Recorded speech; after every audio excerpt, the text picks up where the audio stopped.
After decades of trial and error, here's what I've learned in just 4 tips. 1, stay close to God, and He will stay close to you. 2, trust in God with all your heart. Let your final authority be God only. Reject any belief that says God is wrong, but we are right. 3, without a doubt, the Bible is God's own words.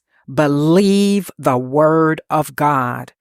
And 4, over the course of your life, in whatever you do, focus all your strength on obeying God's word. Ecclesiastes 12:13 says, "This is the end of the matter. All hath been heard. Fear God and keep his commandments, for this is the whole duty of man."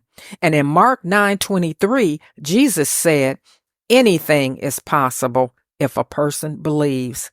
Receive the love and experience the success that God promised in his word is yours.